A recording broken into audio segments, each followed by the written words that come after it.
अब दोस्रो मुद्दा मलाई लागेको मुद्दा के हो, हस्पिटलमा तोडफोड गरेको र सुर्खेतको मेलकुना हस्पिटलमा चाहिँ तोडफोड गरेको र सुर्खेतको मेलकुना हस्पिटलमा तोडफोड गरेको चाहिँ मलाई मुद्दा लाग्यो। जिल्ला अदालत सुर्खेतको यो तारिख पर्छ, अघि मैले यसो हेरेँ त्यहाँ उनी कहीँ पनि तारिखमा छैनन्, यो पनि छैन त्यो पनि छैन, म नियमित रूपमा तारिखमा छु। यो अदालतमा परेको मुद्दामा पाउनुहोस् है, सुर्खेतको मेहलकुना गुरुबाकोट नगरपालिकाको उपमेयर नेपाली काङ्ग्रेसको नेता उपमेयर पनि यो मुद्दामा हुनुहुन्छ।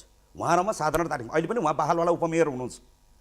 यही मुद्दा खेपिरहेको मान्छे सामान्य साधारण तारिखको मुद्दा खेपिरहेको, जबकि यो हस्पिटल तोडफोड हुने बेलामा रोशन सापकोटा, डाक्टर रोशन सापकोटा नाम गरेर तोडफोड हुने बेलामा तपाईँ ती हुनुहुन्थ्यो अरे। म इन्डिया छु, मैले त्यो त भगताको छैन। मलाई साधारण तारिखमा किन छोड्यो अदालतले? यो अदालतको मुद्दाको प्रकृति के हो दाइ?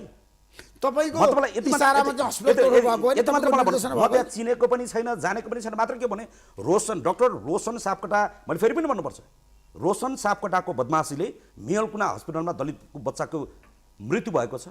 मान्छेको जिन्दगीभन्दा यसो किन गरेको भनेर गरेको एकल फोल चाहिँ त्यति ठुलो अपराध हो यो। अहिले त्यो बच्चाको मान्छेहरूलाई लखटिएको छ, त्यहाँबाट एउटा बच्चाको हत्या भएको छ, उसको उपचारमा लापरवाही गरेर मान्छेको ज्यान गएको छ।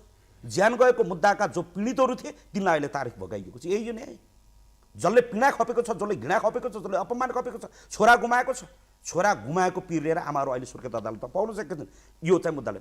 जबकि त्यो मुद्दामा गएर मैले सुर्खेत अदालतमा पक्राउ पूर्जी जारी भएको छ भन्ने सुनेपछि म स्वयं अदालतमा हाजिर भएर मैले अदालतमा हाजिर भएर ल श्रीमान म तपाईँले भनेको दिन म इन्डियाको कुन ठाउँमा छु हेर्नुहोस् मेरो कार्यक्रम, म इन्डियामा क्याम्पेनिङ गरिरहेको छु, तर कहीँ कतैबाट मलाई सामाजिक सञ्जालमा त्यो प्राप्त भयो, दाइ हाम्रो समाजमा घटना बोलिदिनु पऱ्यो भन्दै गर्दा मैले फोन गरेको भने तपाईँलाई मैले डाक्टरलाई फोन गरेर मैले यति मात्र भनेको, तपाईँको बदमासी र गल्तीले त्यो बच्चाको ज्यान गएको छ, तुरुन्त त्यसलाई चाहिँ क्षतिपूर्ति भएन भने तपाईँलाई विचार गर्नुहोस्, कारबाही हुन्छ।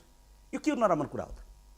यति भनेको मुद्दालाई अहिले ल्याएर जसरी चाहिँ यहाँ बाहिर उसमा देखाइयो, अदालतको अपहेलना गर्यो। अदालतको अपहेलना म आफै अदालतमा हाजिर भएको नि, हेर्नुहोस् गएर सुर्खेतको उसमा होइन, हाम्रो देशमा न्यायपालिकामाथि प्रहार गर्नेलाई छोड्न मिल्छ? होइन, मैले के भने त, म आफै अदालतमा गएर सिलेन्डर गरेको छु भने, म आफै अदालतमा गएर मैले गरेको अपराध के हो ल आज यसमा बताउनुहोस्।